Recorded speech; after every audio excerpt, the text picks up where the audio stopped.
तो आपका एक बार फिर से स्वागत करते हैं नेक्स्ट वायरस यूट्यूब चैनल के माध्यम से। आपको हर प्रकार की वैकेंसी की जानकारी बताता हूं, चाहे वो गवर्नमेंट सेक्टर से हो या प्राइवेट सेक्टर से हो। किसी भी कंपनी में जॉब रिक्वायरमेंट्स अगर निकलती है दोस्तों, तो उसकी जानकारी आपको बहुत जल्द मिल जाती है इस चैनल के माध्यम से। चाहे हो आप फ्रेशर हो या एक्सपीरियंस कैंडिडेट, हर तरह की वैकेंसी आपको यहाँ पर देखने को मिलेगी।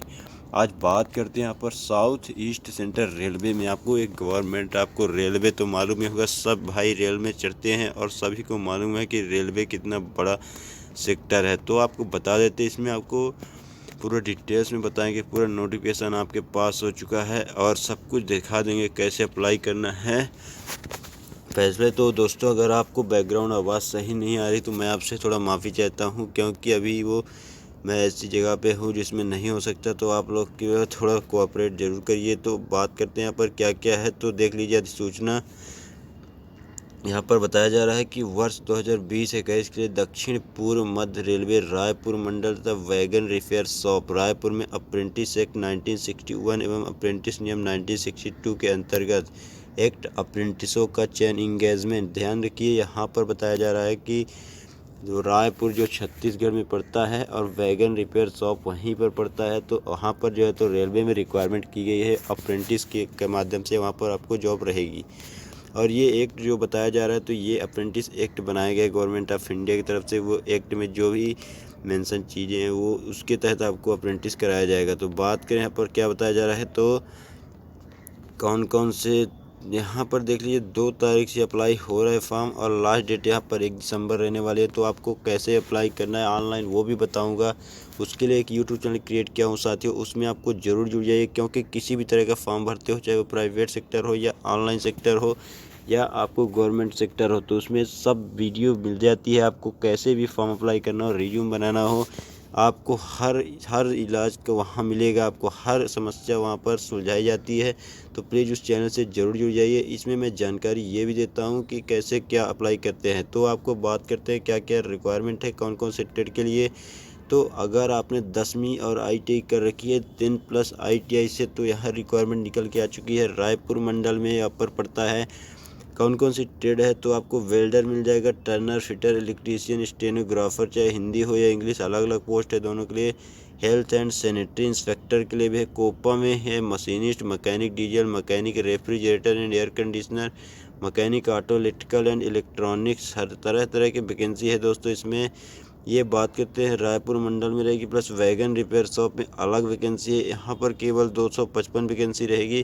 प्लस आपको एक वैकेंसी चाहिए, तो आपको 255 वैकेंसी से कोई मतलब नहीं होना चाहिए दोस्तों। तो दोस्तों, आपको यहाँ बता देते हैं क्या क्या रिक्वायरमेंट अलग अलग है, क्योंकि यहाँ पर अनारक्षित EWS सब कोटे में अलग अलग भर्तियाँ हैं। तो आपको केवल एक पोस्ट से मतलब होना चाहिए। कोपा हर ट्रेड के लिए वैकेंसी यहाँ पर है। बात करें यहाँ पर वैगन रिपेयर शॉप में, तो देख लीजिए यहाँ पर ट्रेड, फिटर, इलेक्ट्रीशियन सभी के रिक्वायरमेंट है। अगर आपने यहाँ पर टर्नर, स्टेनोग्राफर या हिंदी इंग्लिश से किया तो भी इसमें आप अप्लाई कर सकते हो। यहाँ पर आप देख सकते हो कि R संकरण का ये जो बताया गया है कि यहाँ पर रिक्वायरमेंट है, तो इसका साइन करवाया गया है। बात करें शैक्षणिक योग्यता की, तो ध्यान रखिए क्या क्या पास क्या मांगा गया है। तो यहाँ पर अभ्यर्थी को 10+2 शिक्षा पद्धति के 10वीं या इसके समकक्ष वृत्ति, यानी आपको जो है तो 10वीं कम से कम पास होना चाहिए। प्लस ब नंबर में यानी बी नंबर में अभ्यर्थी को किसी भी मान्यता प्राप्त संस्थान से संबंधित ट्रेड में ITI की परीक्षा भी मांगा गया है। यानी आप अगर फिटर के लिए अप्लाई करते हो तो आपके पास ITI फिटर का होना ज़रूरी किया गया है। यहाँ पर आयु सीमा की बात करें यहाँ पर, तो अगर आयु सीमा देखें यहाँ पर दोस्तों, तो 1/7/2020 यानी 1 जुलाई 2020 से लेके 15 वर्ष 1 जुलाई 2020 को आयु 15 वर्ष से कम ना हो और 24 वर्ष से ज़्यादा ना होनी चाहिए। ये आयु का जो फंडा रहता है इसको विशेष ध्यान रखिएगा, क्योंकि फॉर्म अगर रिजेक्ट हो जाते हैं तो कोई मतलब नहीं फॉर्म भरने से। तो इसलिए आयु का ध्यान रखिए आप। हाँ, लेकिन जो भाई अनुसूचित जाति के है या अनुसूचित जनजाति की, उनके लिए कुछ छूट मिलती है। तो 5 वर्ष की आपको छूट मिलने वाली है, यानी आप 29 साल तक अप्लाई कर सकते हो। प्लस जो दिव्यांग है उनके लिए भी 10 वर्ष की छूट रहेगी। जो भाई दिव्यांग है या भूतपूर्व सैनिक हैं तो उनको 10 वर्ष की छूट, यानी आप 34 साल तक के जो भी भाई है उसमें अप्लाई कर सकते हो। अब यहाँ पर देख लेते हैं क्या क्या रिक्वायरमेंट है। जन्मतिथि भी बताई गई है। तो जनरल अगर आप कैंडिडेट से आरक्षित कैटेगरी से आते हैं तो यहाँ पर देख लीजिए 1/7/1996 से लेकर 1/7/2005 के बीच में आयु होनी चाहिए। ये डेट ऑफ बर्थ मान लीजिए आपकी डेट ऑफ बर्थ 1/6/1996 है तो आप इसमें अप्लाई नहीं कर सकते हैं क्योंकि आपकी उम्र थोड़ा ज़्यादा हो जाएगी। और अगर आपकी उम्र 1/8/2005 है तो भी अप्लाई नहीं कर सकते हो। अगर एक डेट का भी फ़र्क है तो आप अप्लाई मत कीजिएगा दोस्तों। ये डेट ऑफ बर्थ के बीच में होनी चाहिए तभी आप अप्लाई कर सकते हो। यहाँ पर अनुसूचित जाति की बात करें अगर SC कैंडिडेट्स के लिए तो उनके लिए भी 1991 से है प्लस आपको 2005। तो इसको आप आराम से देख लीजिएगा क्योंकि मैं थोड़ा वीडियो लंबा नहीं करना चाहता। तो आपको जो भी जानकारी महत्वपूर्ण है उसके बारे में मैं बात करता हूँ पहले। और यहाँ पर देख लीजिए जो अगर उम्र में छूट चाहेंगे आप तो उसको जाति प्रमाण पत्र संलग्न करने पर ही दिया जाएगा, यानी आपके पास जाति सर्टिफिकेट होना जरूरी किया गया है। अब यहाँ पर देख लीजिए आप इस प्रशिक्षण की अवधि एवं छात्रवृत्ति तो चयनित अभ्यर्थी प्रशिक्षित के रूप में नियोजित किए जाएंगे तथा उन्हें केवल 1 वर्ष की अवधि के लिए ट्रेनिंग भेजा जाएगा। यानी आपको दोस्तों यहाँ पर देख लीजिए 1 वर्ष का अप्रेंटिस करवाया जाएगा। इसके बाद आपको छत्तीसगढ़ राज्य सरकार के नियमानुसार प्रशिक्षण के दौरान वजीफा छात्रवृत्ति का भुगतान करवाया जाएगा। यानी जिस सेंटर यहाँ पर बना हुआ है रायपुर मंडल में तो यहाँ पर जो छत्तीसगढ़ सरकार राज्य सरकार द्वारा नियम है अब और उसके तहत स्टाइपेंड यहाँ पर दिया जाएगा आपको। और आपको जो है यहाँ पर प्रशिक्षण स्वतः समाप्त हो जाएगा। ट्रेनिंग पूरी कर लेने के बाद उनका प्रशिक्षण स्वतः समाप्त हो जाएगा और आपको सबको सर्टिफिकेट भी दे दिया जाएगा।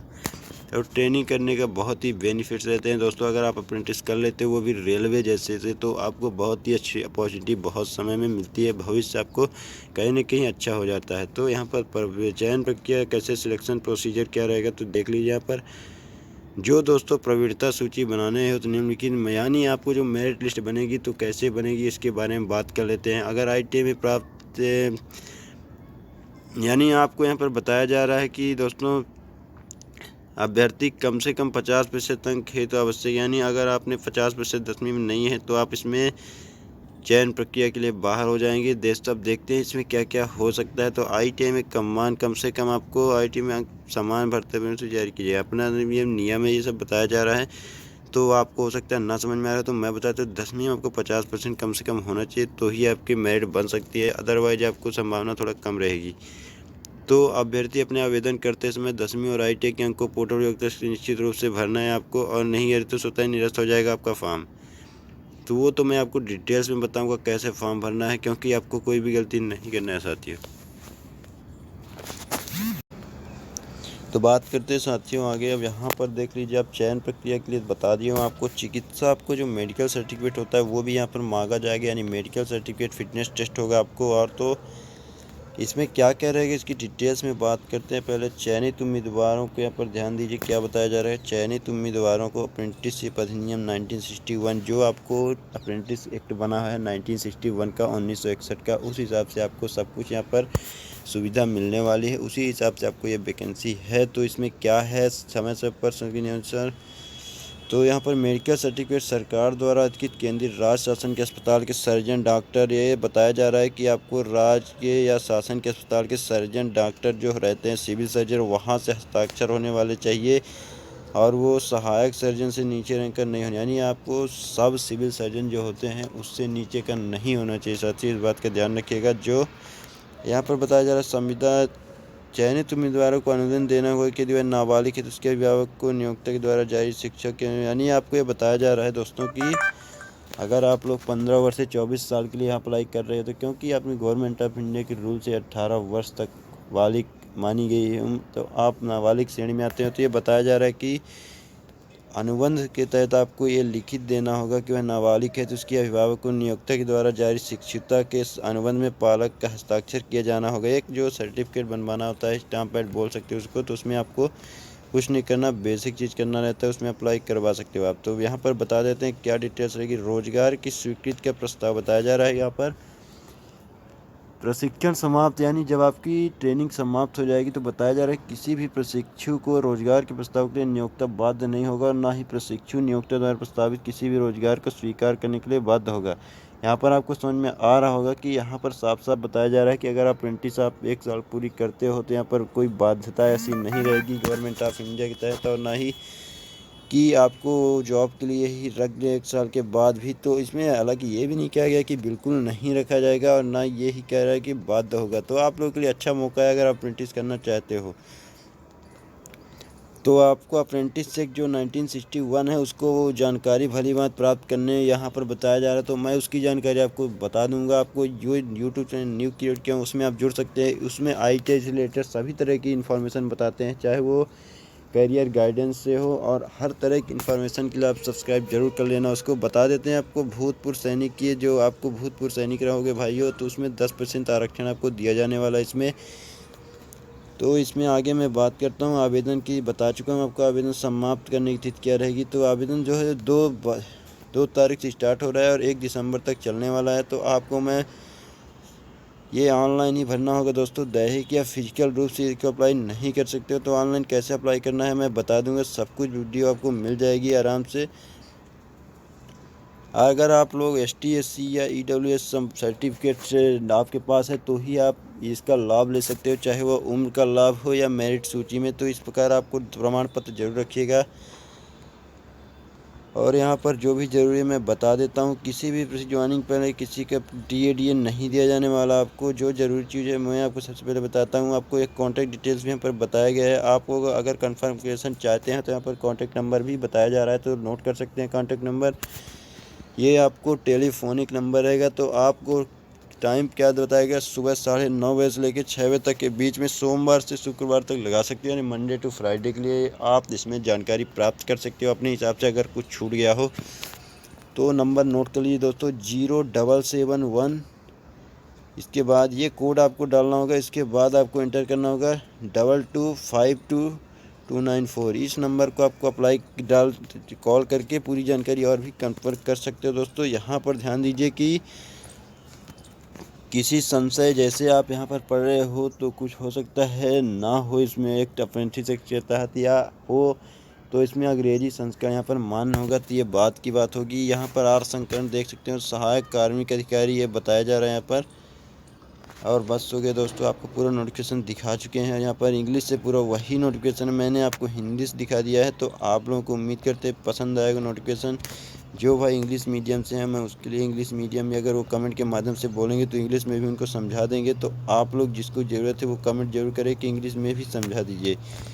तो दोस्तों उम्मीद करते हैं आपको पसंद आएगी वीडियो, क्योंकि अप्रेंटिस है, रेलवे से अप्रेंटिस करने का मौका है तो इसको छोड़ना मत दोस्तों, क्योंकि ऐसे अप्रेंटिस के मौका मिलते नहीं है। तो ज़रूर अप्लाई कर देना। कैसे अप्लाई करना है फॉर्म उसकी डिटेल्स में बात करते हैं, तो आपको वो नोटिफिकेशन मिल जाएगा अगर आपने यूट्यूब चैनल सब्सक्राइब किया है। तो डिस्क्रिप्शन में उसकी लिंक मिल जाएगी। जो भाई नए हैं वो जुड़ सकते हैं। तो मिलते हैं आपसे नेक्स्ट वीडियो में, तब तक के लिए जय हिंद जय भारत।